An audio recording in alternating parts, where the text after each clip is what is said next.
Hi guys, இன்னைக்கு நம்ம NEET code 150 2 பாயிண்டர்ஸோட 5th problem தான் பார்க்க போகிறோம். ப்ராப்ளம் வந்துட்டு ட்ராப்பிங் ரெயின் வாட்டர். இதில் வந்துட்டு நம்மளுக்கு ஹைட் அப்படின்னு சொல்லிட்டு ஒரு இன்டீஜர் அரே கொடுத்துருவாங்க. அதில் பார்த்துக்கிட்டிங்கன்னா ஃபுல்லாக இன்டீஜர் வேல்யூஸ் இருக்கா. இதில் வந்துட்டு இருக்கிற வேல்யூஸை நம்ம ஒரு கண்டெய்னர்னு எடுத்துப்போம். பிளாக் கலரில் கலர் பண்ணியிருக்காங்க பார்த்தீங்களா. இந்த மாதிரி கண்டெய்னர்ஸில் நடுவில் நம்ம எவ்வளோ வாட்டரை ஸ்டோர் பண்ண முடியுமோ அதை தான் நம்ம ரிட்டர்ன் பண்ணணும். இப்போ இதோட ஹைட்டு 2, இதோட ஹைட்டு 3, அந்த மாதிரிலாம் ஒவ்வொரு இதுக்கும் ஹைட் இருக்குது பார்த்தீங்களா. இதுதான் நம்மளோட கண்டெய்னர்ஸ். இதுக்கு நடுவில் நம்ம வாட்டர் ஸ்டோர் பண்ணுறதுக்குன்னு ஒரு லாஜிக் இருக்குது. அது என்னன்னா, இப்போ இங்கே பார்த்துக்கிட்டிங்கன்னா இங்கே இருக்கிறது ஒரு யூனிட் ஆஃப் வாட்டரு, இங்கே இருக்கிறது 1 2 3 4 மொத்தமாக 4 யூனிட்ஸ் ஆஃப் வாட்டர். அப்புறம் அந்த லாஸ்ட்டில் ஒன்று இன்னொரு டோட்டலாக 6 யூனிட்ஸ் ஆஃப் வாட்டரை நம்ம இந்த கண்டெய்னருக்கு நடுவில் ஸ்டோர் பண்ண முடியும். அதை தான் நம்ம ரிட்டர்ன் பண்ணணும். வாட்டரை ஸ்டோர் பண்ணுறதுக்கான லாஜிக் என்ன அப்படின்னா, இப்போ நம்மளோட அரேயில் ஃபஸ்ட்டு வேல்யூ பாருங்கள் 0 இருக்குது, செகண்ட் வேல்யூ 1 இருக்குது, தேர்ட் வேல்யூ 0 இருக்குது. இப்போ ஃபர்ஸ்ட் வேல்யூ 0வா அப்படின்னா அதுக்கு லெஃப்ட் சைடு ஒரு கண்டெய்னரே கிடையாது. அப்படின்னா அந்த இடத்துல நம்ம தண்ணி கொஞ்சம் ஸ்டோர் பண்ணாலுமே கூட அது லெஃப்ட் சைடு ஓடிடும். எந்த தண்ணியுமே ஸ்டே பண்ணாது, அங்கேயே இருக்க வைக்க முடியாது. செகண்ட் பொசிஷனுக்குமே அதே தான். இப்போ 1க்கு லெஃப்ட் சைடு பார்த்தீங்கன்னா ஒன்றுமே கிடையாது, புரியுதுங்களா. ஸோ அங்கே தண்ணி இருந்துச்சுன்னா அப்படியே ஓடிடும்ல. ஸோ அங்கே நம்மளால் தண்ணி ஸ்டோர் பண்ண முடியாது. தேர்டு வேல்யூ அந்த 0ல் தான் நம்மளால் ஆக்சுவலாக ஒரு யூனிட் ஆஃப் வாட்டரை ஸ்டோர் பண்ண முடியுது. ஏன்னா அதுக்கு லெஃப்ட் சைடு 1 இருக்குது, ரைட் சைடு 2 இருக்குது. 2 கண்டெய்னருக்கும் நடுவில் இருக்கிறனால இதுக்குள்ளே மட்டும் நம்மளால் வாட்டரை ஸ்டோர் பண்ண முடியும். அதுக்குள்ளேயுமே நம்மளால் ஒரு யூனிட் தான் பண்ண முடியும். இதுதான் ஒரு யூனிட். இதுக்கு மேலே இன்னொரு யூனிட் நம்ம பண்ணோம்னா லெஃப்ட் சைடு எந்த ஒரு பாதுகாப்பும் இல்லைல்ல, அதனால் அது டக்குன்னு கீழே ஓடிடும். ஸோ நம்மளுக்கு ரைட் சைடு மட்டும் 2 இருந்தால் பத்தாது. இப்போ உங்களுக்கு 2 யூனிட் ஆஃப் வாட்டரை ஸ்டோர் பண்ணணும்னா லெஃப்ட் சைடு ஒரு 2 இருக்கிற பில்லர் இருக்கணும், ரைட் சைடு ஒரு 2 இருக்கிற பில்லர் இருக்கணும். இல்லாட்டி தண்ணி இப்படி வெளியே ஓடிடும். இப்போ லெஃப்ட் சைடு இருக்கிறது 1, ரைட் சைடு இருக்கிறது 2னா இது ரெண்டோட மினிமம் எவ்வளோ 1 and 2ஓட மினிமம் 1.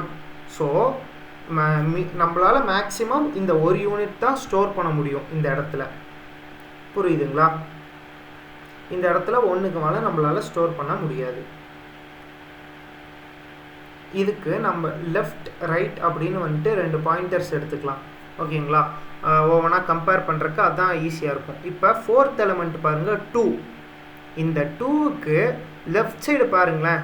இப்போ ரைட் சைடு பார்த்தீங்கன்னா 2வை விட பெரிய பில்லர் ஒன்று இருக்குது 3. ஆனால் லெஃப்ட் சைடு பார்த்தீங்கன்னா அப்படி எதுவுமே கிடையாது, பார்த்தீங்களா. அப்படின்னா இந்த 2க்கு மேலே தண்ணி இருந்துச்சுன்னா அதை தடுக்கிறதுக்குன்னு எந்த ஒரு கண்டெய்னருமே கிடையாது. ஏன்னா அதுக்கு லெஃப்ட் சைடு பாருங்கள் இருக்கிற ஒரே கண்டெய்னர் 1னால் எப்படி 2க்கு மேலே இருக்கிற வாட்டரை தடுக்க முடியாதுல்ல. ஸோ அந்த இடத்துல நம்மளால் 0 வாட்டரை தான் ஸ்டோர் பண்ண முடியும். எப்படின்னா மினிமம் ஆஃப் லெஃப்ட் மேக்ஸு, இந்த வேல்யூக்கு லெஃப்ட் சைடு இருக்கிறதுலே மேக்ஸிமம் வேல்யூ எவ்வளோ 1 தான் இருக்குது. ரைட் சைடு இருக்கிறதுலே மேக்ஸிமம் வேல்யூ என்ன 3 இருக்குது. புரியுதுங்களா. இதை வந்துட்டு நம்ம கரண்ட் பில்லரை ஹைட் ஆஃப் ஹெச்ன்னு நம்ம எடுத்துக்கலாம். ஸோ நம்மளோட ஈக்குவேஷன் இதுதான், minimum of L, R minus height of H. Height of ஹெச்னா என்னது 2. இப்போ இருக்கிற பில்லர் வந்து 2. நம்மளுக்கு லெஃப்ட் சைடு இருக்கிற மேக்ஸிமம் எவ்வளோ 1 தான் இருக்குது, ரைட் சைடு இருக்கிற மேக்ஸிமம் 3 இருக்குது. ரெண்டுக்கும் மினிமம் எவ்வளோ இருக்கும்பா 1 3. ரெண்டுக்கும் மினிமம் 1 தான் இருக்குது. 1 மைனஸ் 2னா நம்மளுக்கு என்ன -1. -1ங்கிற நம்பரில் நம்மளால் வாட்டரை ஸ்டோர் பண்ண முடியாது. So 1 minus 2 equal to -1. So இந்த இடத்துல நம்மளால் ஆக்சுவலாக வாட்டரே ஸ்டோர் பண்ண முடியாது, புரியுதுங்களா. இந்த ஈக்குவேஷன் புரிஞ்சுனாவே ப்ராப்ளம் ரொம்ப சிம்பிளான ப்ராப்ளம் தான். இந்த இடத்துல நம்மளால் வாட்டர் ஸ்டோர் பண்ண முடியாது. ஸோ இதுக்கு அடுத்த பொசிஷனுக்கு நம்ம இப்போ போய் பார்ப்போமா. இங்கே 0ன்னு நம்ம போட்டுக்கலாம். இதுக்கு அடுத்த பொசிஷன் பார்த்துக்கிட்டிங்கன்னா 1 இருக்குது வேல்யூ, கரெக்டுங்களா. இப்போ ஐங்கிற வேல்யூ இது, ஹெச் ஆஃப் ஐங்கிற வேல்யூ 1. இப்போ இந்த வேல்யூக்கு லெஃப்ட் சைடு பாருங்கள் 2ங்கிற ஒரு மேக்ஸ் வேல்யூ இருக்குது, ரைட் சைடு பாருங்கள் 3ன்னு ஒரு மேக்ஸிமம் வேல்யூ இருக்குது. ஸோ 2க்கும் 3க்கும் மினிமம் எடுத்தோம்னா என்ன வரும் 2ன்னு வரும், கரெக்டுங்களா. 2 minus ஹெச் ஆஃப் ஐனா என்னது, நம்மளோட கரண்ட் வேல்யூ 1, 2 மைனஸ் 1 1. ஸோ இந்த இடத்துல நம்மளால் 1 யூனிட் ஆஃப் வாட்டரை ஸ்டோர் பண்ண முடியும். அதுதான் இங்கே டயக்ராமில் இருக்குது, 1 யூனிட் ஆஃப் வாட்டர். இப்போ இதுக்கு அடுத்த வேல்யூ நம்ம எடுத்துக்கிட்டோம்னா 0ன்னு இருக்குது, தெரியுதுங்களா? இந்த 0ங்கிறதுக்கு 2 யூனிட் ஆஃப் வாட்டரை ஸ்டோர் பண்ணியிருக்காங்க. அதுவும் இதே கான்செப்ட் தான். ஏன்னா இந்த இடத்துக்கு லெஃப்ட் சைடு 2 இருக்குது, ரைட் சைடு 3 இருக்குது. மினிமம் எவ்வளோ 2, 2 minus 0 2 unit of water store பண்ணியிருக்கானுங்க. இதே லாஜிக்கில் மொத்தமாக நம்மளால் 6 யூனிட்ஸ் ஆஃப் வாட்டரை வந்து ஸ்டோர் பண்ண முடியும்.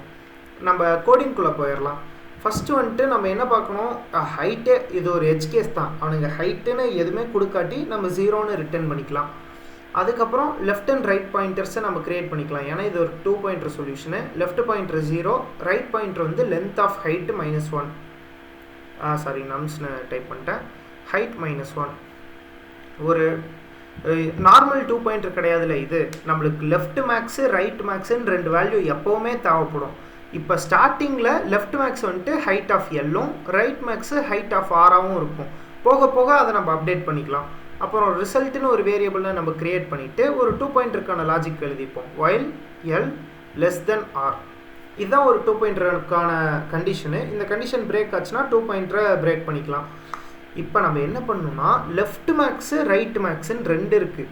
லெஃப்ட் மேக்ஸ் சின்னதாக இருக்கும்போது நம்ம லெஃப்ட்டு முன்னாடி நகர்த்தணும். புரியுதுங்களா? If left max less than right max. இன்னொரு கண்டிஷன் என்னது, எல்ஸ். அப்படின்னா என்ன அர்த்தம், ரைட் மேக்ஸ் வந்து லெஃப்ட்டோட ஈக்குவலாக இருக்குது, இல்லாட்டி கிரேட்டராக இருக்குது. லெஃப்ட் மேக்ஸ் சின்னதாக இருந்தால் லெஃப்ட்டை நகர்த்தணும், ரைட் மேக்ஸ் சின்னதாக இருந்தால் ரைட்டை நகர்த்தணும். இது ஒரு பேசிக்கான கண்டிஷன். இப்போ லெஃப்ட் மேக்ஸை நம்ம அப்டேட் பண்ணிக்கலாம். இப்போ நம்ம கரண்ட்டாக இருக்கிற கண்டெய்னர் வந்துட்டு ஆல்ரெடி இருக்கிற கண்டெய்னரோட பெருசாக இருக்குதுன்னு வச்சுக்கோங்க. அப்போ மேக்ஸும் இதே தானே, புரியுதுங்களா? இதே கண்டெய்னர் தான் இப்போதைக்கு இருக்கிற லெஃப்ட் மேக்ஸு. அதே மாதிரி right max equal to max right max. Already நம்ம கண்டுபிடிச்ச ரைட் மேக்ஸு இப்போ கரண்ட்டாக இருக்கிற வேல்யூ. இப்போ கரண்ட்டாக இருக்கிற வேல்யூ ரைட் மேக்ஸை விட அதிகமாக இருந்தால் அதுதான் ரைட் மேக்ஸாக மாறும். இப்போ நம்மளோட ரிசல்ட் எப்படி கண்டுபிடிக்கலாம், left max minus height of L. இப்போ ஏன்னா நம்ம மேலே இஃப் கண்டிஷனில் பார்த்தோம் பாருங்கள், லெஃப்ட் வந்துட்டு ரைட்டோட சின்னதாக இருக்குது. அப்போ நம்ம மினிமம்லாம் கண்டுபிடிக்க தேவையில்லை, ஏன்னா லெஃப்ட்டு தான் சின்னது. Result plus equal to left maths. லெஃப்ட்டில் இருக்கிறதே பெரிய வேல்யூ மைனஸ் நம்மளோட கரண்ட் பொசிஷன். சப்போஸ் நம்ம கரண்ட் பொசிஷன் தான் இருக்கிறதுலே பெருசாக இருந்தால் நம்ம அதை மேலேயே அப்டேட் பண்ணிட்டோம். ஸோ கரண்ட் பொசிஷனும் லெஃப்ட் மேக்ஸும் ஈக்குவலாக இருக்கும். ஸோ 0 நம்மளுக்கு ஆட் ஆயிரும். நம்ம ரிசல்ட்டில் எந்த சேஞ்சஸும் வராது. புரியுதுங்களா? ஏன் இங்கே லெஃப்ட் மேக்ஸை டேரெக்டாக எடுத்துக்கிறோன்னா, நம்ம மேலேயே கண்டிஷன் போட்டோம் பாருங்கள், லெஃப்ட் மேக்ஸ் ரைட் மேக்ஸோட சின்னதாக தான் இருக்குன்னு இஃப் கண்டிஷனில் போட்டோம். அதனால் நம்ம மினிமம்லாம் எடுக்க தேவையில்ல, டேரெக்டாக ரிசல்ட் கேல்குலேட் பண்ணிக்கலாம். இதே கான்செப்ட் தான் இப்போ ரைட்டுக்கும்.